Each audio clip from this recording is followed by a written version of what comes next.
এই ভিডিওটা করার কারণ হলো একটা কারণ আছে। এই চন্দ্রা পরিবহনের জন্য ভিডিও করা।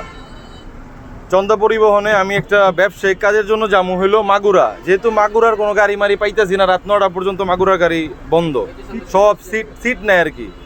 এই যে আমি আর আমার বন্ধু যাবো হইলো মাগুরাতে একটা কাজে। এখন আমাদের এলাকা চুনকুটিয়া থেকে যেভাবে হোক চিন্তা করলাম যে চন্দ্রাতে উঠি, চন্দ্রায় উঠে কোনো গাড়ি যেহেতু নাই, তাহলে অন্তত পক্ষে ফরিদপুর যাই বা মাদারীপুর যাই। এখন ওইদিকেরও গাড়ি নাই, তাহলে গাড়ি আছে কিসের? শুধু সিদ্ধার্থ একটা পাইলাম।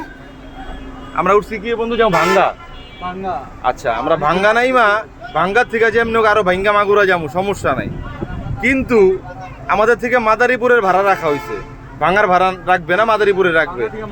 কিন্তু মাদারীপুরের ভাড়া হইলো অনলি 300 টাকা, আমাদের থেকে রাখা হইলো পার পার্সন প্রতি 500 টাকা।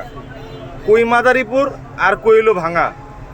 কিন্তু মাদারীপুরে ভাড়াই দিলে আমি রিকোয়েস্ট করলাম ওদেরকে যে ভাই আমরা এলাকার পোলাপান, কিন্তু 100 টাকা কম রাখেন, নয়তো এই পাবলিকের সামনে কিছু কইতাছি না।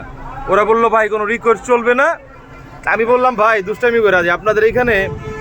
আমার বন্ধু বললো পাশের থেকে, সাব্বির বললো কি ভাই সেনাবাহিনী পাঠানো উচিত আপনাদের এইখানে, বা এখানে আইন শৃঙ্খলা লোকের পাঠানো উচিত। ওরা বললো এই পর্যন্ত সেনাবাহিনী বহুতবার আয়া গেছে, করে কিছু করবার পারে নাই। এইটা আমি আসলে আমার নাইলে প্রবলেম নাই, আমার জরুরত, আমি কাটতে হইলো, এরকম অনেকেরই প্রবলেম হওয়ার সত্ত্বেও যাইতেছে। এটা কেমন আজব ঘটনা? এটা কেন আমাদের বাংলাদেশে এটা ঠিক হচ্ছে না যে ঈদ মিদ আইলেই ভাড়া ডাবল হয়ে যাবো গা? কেন সিটের কোনো হারকাত না কি? কোন দিক দেয়া সমস্যা? এই মুহূর্তে হাজার হাজার পাবলিক যাইতেছে, তাহলে সমস্যা কোন জায়গায়? না পাইরা এই ভিডিওটা প্রতিবাদ জানানোর জন্য করলাম যে এইটা ঠিক না একদম, এটা প্রতিবাদ জানাইলাম, তীব্র নিন্দা জানাইলাম এটার।